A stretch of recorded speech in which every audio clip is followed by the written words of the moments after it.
Hey guys, welcome back to another video on the channel. If you enjoy this chess video, please subscribe to the channel and leave me a comment below.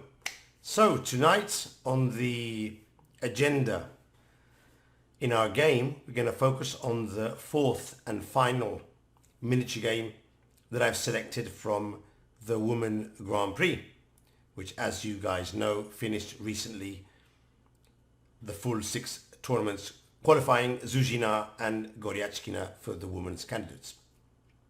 These days Norway chess is all the rage, and I'll definitely be bringing some games from that event probably during the next week, so stay tuned for some games from Norway chess. But as I said, today we're finishing off the Women's Grand Prix, and today we're going to see a game between Grandmaster Alexandra Kosteniuk with the white pieces. Kosteniuk, former world champion, former Women's World Cup champion as well, one of the best female players in history, period. Also one of the best actual chess players in history. She's very, very strong. And I've had the pleasure to have met her several times, several interviews, several conversations. Always very nice, Alexandra, and a very, very strong player. Today, however, as you will see, on the wrong side of the win. She's playing with the white pieces. Probably Alexandra is reaching more or less the end of her competitive career. I think she still has some good years ahead, but most of what she's done in chess she has already done, and very well, by the way. With the black pieces, we have international master Nikiel Salimova from Bulgaria, another very strong female player, which I've also had the pleasure to talk to several times, and not playing so well lately. Nikiel having some trouble being able to be consistent in her game, but today in this game she played extraordinarily well and she fully deserved the win. So let's see the game. And what I want you to focus on this game is on the way that although Alexandra is able to achieve an opening advantage, I'd even say a clear opening advantage, she makes the mistake of leaving her king in the center too long, and she is duly punished with a swift counterattack because of that. Of course, here we're not talking about amateur players who leave their king in the center because they don't really know what they're doing. Of course, Alexandra knows what she's doing. However, even so, some very strong players very occasionally misplay the opening, misplay the middle game, and break basic chess rules, which we all should know and should try to obey. And they do it, of course, knowing what they're doing and the risk they're taking, but they've more or less calculated that things will be okay. And then there's a misstep and it all falls down. So pay attention to this game. So Kosteniuk opens with d4 and c4. Kosteniuk is more of an e4 player, but she's playing all 3 lines now. And after d5, we're in for the Queen's Gambit. And now Kosteniuk plays the exchange variation with c takes d5. Quite a principled line. Most players here recapture with the pawn, and we have a classical exchange variation of the Queen's Gambit. Salimova captures with the knight. And this is one of the lines of the Semi-Tarrasch, but with a twist, as you will see very soon. I personally don't think this is a very good option for black, but it is interesting and can lead to interesting positions if white doesn't know what she's doing. So Kosteniuk plays e4, which is the correct move. Knight takes c3, b takes d3, and c5. And here, Alexandra knows her theory and plays the best move, which is rook to b1. Now, this is a very difficult move to play if you don't know what you're doing. So I think it's important to understand the main line of the Semi-Tarrasch, and then we'll understand why rook b1 is important here.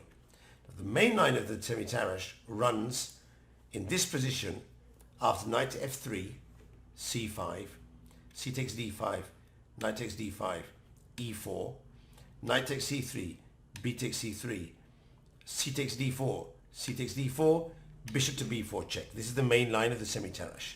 And after bishop to take d2, take castle, followed by b6 and bishop to b7. White has a good center, but black has good development. This is a very topical opening, a very good opening for black, the semi-Tarrasch. Or at least it's more playable than most other openings, very solid. But the move order that Salimova has chosen, taking here with the knight, notice that the knight is still on g1 and the pawn is still on c7. So when she goes e4, take, c5, if white plays knight to f3, we will transpose back to the semi-Tarrasch. But by playing rook to b1, now black can exchange pawns, but she can't get in this check on b4. And that's very important actually, because if you don't exchange bishops, you can't castle quick, and white has a space advantage, which is what happens in the game. So rook to b1, a good move. Bishop to e7. Here, both h4 and bishop to c4 are interesting moves, but Alexandra plays bishop to d3, which is also very correct. Castle. You can't obviously take the pawn on d4, because bishop to b5 check will win your queen. This would be a very basic blunder. So Salimova castles. Now the pawn is under attack, so knight to f3. And here, the best move would be to take on d4 and to play knight to c6. And I think black is slightly worse, but it's a game. Salimova made a mistake here, an inaccuracy. She played knight to c6 without exchanging pawns. This will end up working okay for her, but at this point of the game, this is not a good move. And d5 is very strong. Take, and we can't take the pawn on d5, again because of the tactic, bishop to h7. And the queen is dropping on d5. So Salimova has to put her knight on the side of the board, and Alexandra follows up with c4. Now already you can see that this position is better for white. If Alexandra gets in castle and queen to c2, white has a big space advantage, a protected pass pawn in the center, a black knight on the rim of the board. Knights on the rim are very dim. White is in the driving seat in this position. And that means that black needs to strike fast and quick before white can finish development. And Nuriel, of course, understands this, and she goes for b5, just trying to mix up the waters. I think the best move here would be to capture on b5.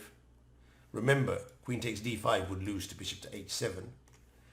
And after c4, bishop to c2, bishop to b4 check. Now king to f1.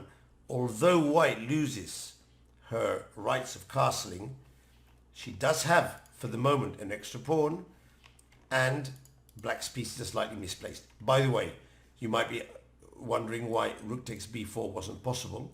Of course, because of a queen to e7 check, and the rook will drop on b4.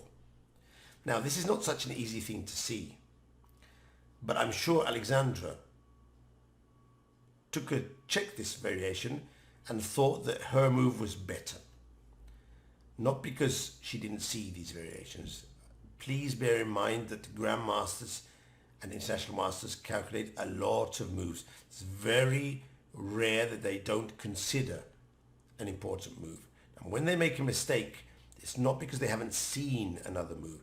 Normally it's because they've seen several moves and they choose the one that they think is best, and they might be making a mistake in the choice. But don't just consider the fact that a player hasn't done a move because he hasn't seen the move. Normally they do see the moves. That's why they're grandmasters. I mean, it stands to reason, no? So she played queen to c2, hitting the pawn on h7. It's okay. Knight takes c4. Rook takes b5. That's okay as well. The knight is attacked. The computer suggests that knight to d6 would be better, sacrificing the pawn on c5. But Nuriel plays the more logical knight to b6 to try and keep some pressure on d5.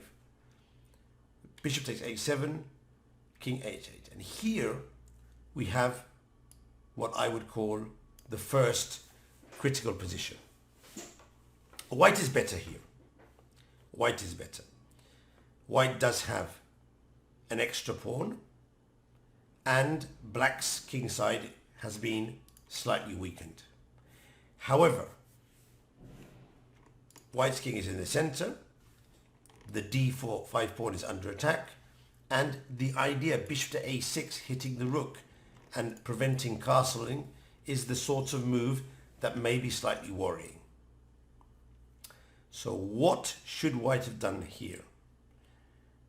If you want to leave your comment, now is the moment to choose the move. What would you do in this position? Now, should you castle and allow the possibility of bishop to a6? This would win some material for black, but in exchange white would get a couple of pawns and a very good attacking position. Is this the move? Maybe knight takes d5 would be better, but in that case bishop to e4 pins the knights and the rook and threatens moves such as rook to d1, among other moves. Of course, if you castle, black could also play g6, trapping the bishop, but this is well known to allow this type of sacrifice with a very strong attack, as you can see by the disposition of white's pieces. So really the best move here would have been castle. Alexandra for sure considered castling, but she preferred to retreat with the bishop protecting the pawn. This is risky because now after f5, bishop to d3 and queen takes d5, things are becoming quite complicated now because bishop to a6 would be a threat. For example, castle, bishop to a6, and we're following up with c4 in some positions. For example, rook to b3, c4 looks very strong. The computer suggested the best move here against queen takes d5 is to play rook to a5, which makes a lot of sense. We sidestep bishop to a6 and hopefully we can castle on the next move. The position would still be complicated here. Black does have c4 and there's some ideas with bishop to b4 here. This is very complicated and difficult to assess. But now I'm seeing that c4 would lose because of the queen hanging on d5. So c4 wouldn't be bad. So this would be an okay position. Instead, Alexandra retreated to b1, hoping to be able to castle on her next move. But Salimova plays c4, hitting the bishop. And now f4, threatening bishop f5. Now notice every move of Salimova either attacks something or threatens something, which doesn't allow white to castle. Queen to d1, sidestepping bishop to f5, maybe trying to exchange queens. But of course, queen to a5 check. Now if bishop to d2, c3, followed by c2 check, wins. So now white has to sidestep castling. She has to play king to f1. And now bishop to f5. Now look how all of black's pieces are finding good squares to go to. Bishop to d2 hitting the queen, goes back. Rook to c1, bishop to a3 will win the exchange. The rook has no place to go. This square and this square would be met by bishop to b2. So rook to a1 is the only move. But now bishop to f6 hitting the rook. Rook to c1. And of course we could play bishop to b2 here, but rook a d8 is even stronger. Now the bishop can't move. This is a disaster. Queen to e1 unpinning, rook to f to e8 threatening to bishop to d3. And here Alexandra Kosteniuk decided to call it a day, allowing Salimova to win a very important game in the tournament played in Grobling in Austria, the 6th Women's Grand Prix. I do hope you enjoyed this game and were you able to take a few pointers home with you.